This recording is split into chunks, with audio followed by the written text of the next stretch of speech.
We live in times where the easiest thing to do when a relationship's going through a difficult patch,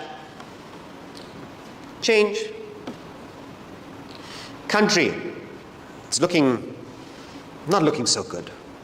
And visiting every few months, I can see gradual degradation. So what do? Change.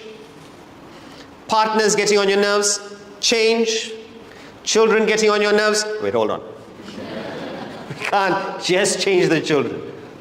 We're looking at changing the job, keep changing. But you might go to the next partner thinking, okay, look, I made a mistake, I didn't think this through, this person was unreasonable, I'm perfect, it must be the world that's the problem. You change the partner, and then you go to the next partner and you find, well, the partner wasn't so bad. In jobs today, and we lecture to some corporates, and one of the complaints that they have is the high attrition rate, how quickly people are changing jobs. And despite all the emoluments and despite all the perks and incentives, people are changing. So they said, what is happening? And it's this. The moment something is difficult, we want to change outside. We want to change the partner, the child. Nothing wrong with that. But have you looked within first? In America, does anyone know what the divorce rate is? So let's take marriage for example. You go into it with the idea that this person, I want to spend my life with. A few years down the line, sometimes a few months down the line, part ways. What do you think the divorce rate is? 50%, correct.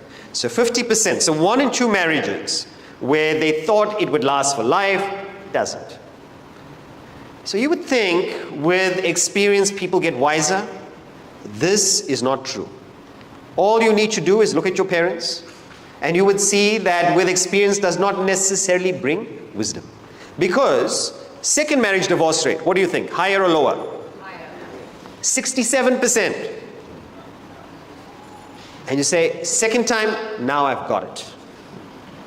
I had 2 mistakes in the beginning, but third time I'll get it right. Third marriage, what do you think the divorce rate is? Higher or lower? 100%. 100%. It goes to 73%. 67 to 73. It goes higher. Fourth marriage, higher or lower? It actually drops because by that time people start dying.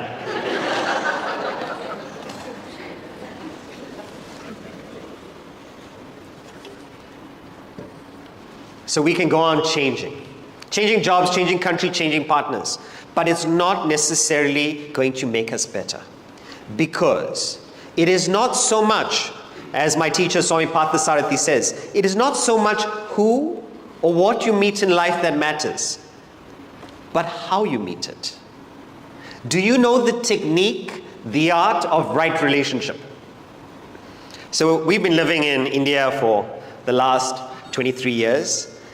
And when you're in the city, an apartment building, there will be this person who plays the flute, plays it extraordinarily well, but that's not his profession. He's playing the flute to let people know that he is bringing a grinding stone with him.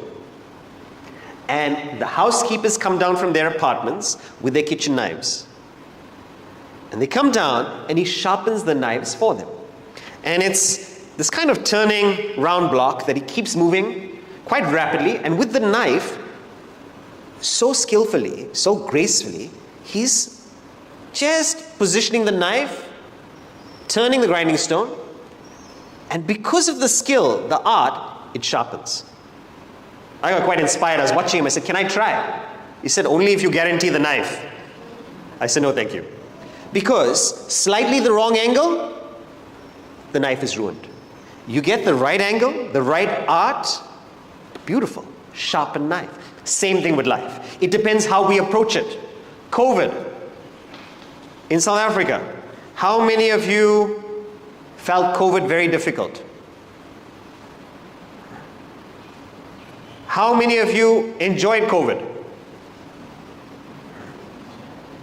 Some people said, this has been the best time of my life.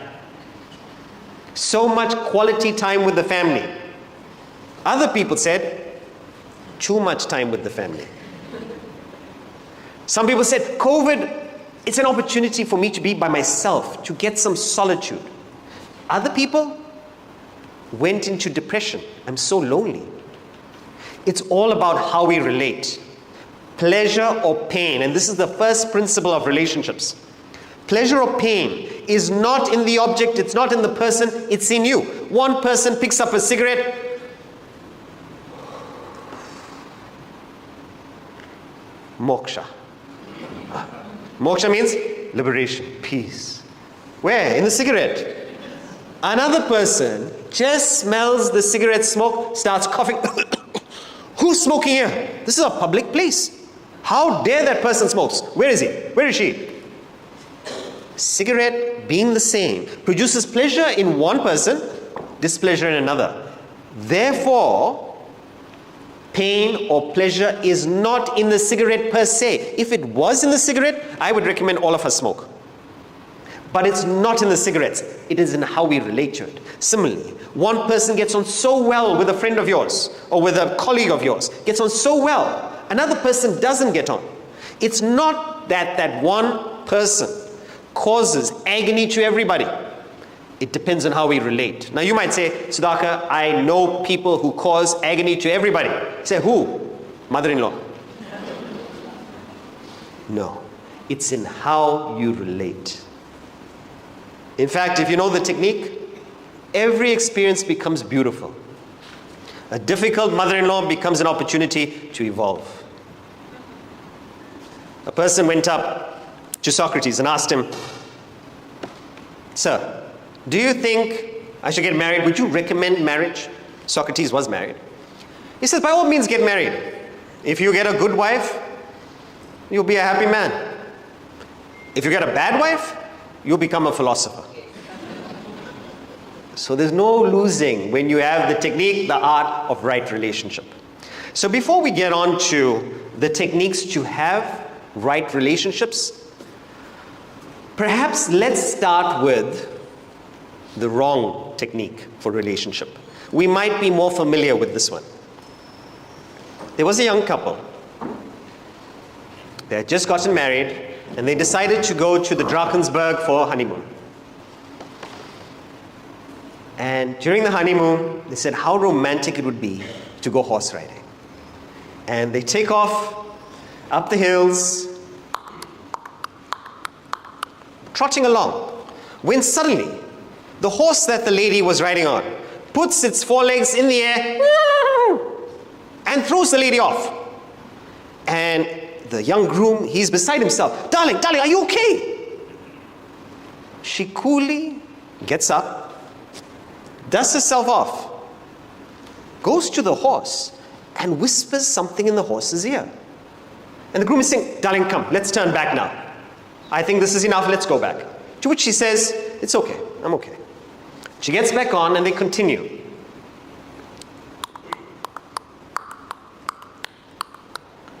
After some time, same thing happens. Legs in the air, lady gets thrown off, she's lying on her back. Husband this time is beside himself. He's saying, enough is enough. We are not getting back on that horse. Come on, let's go. The lady's reaction?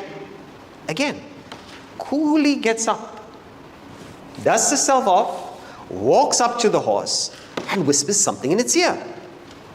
She tells the groom, I'm okay, we'll continue. Again, they start. What do you think happened? What do you think happened? Same thing happened. Again, the horse threw its legs up in the air. The lady fell off. But this time, she grabs a revolver from her handbag, shoots the horse point blank dead. And the husband is screaming, crazy woman, what are you doing? You can't just shoot a horse. To which the lady, coolly, calmly, walks up to the husband and whispers in his ear, this is your first chance. And they lived happily ever after. So this is not the technique that I'm going to suggest today.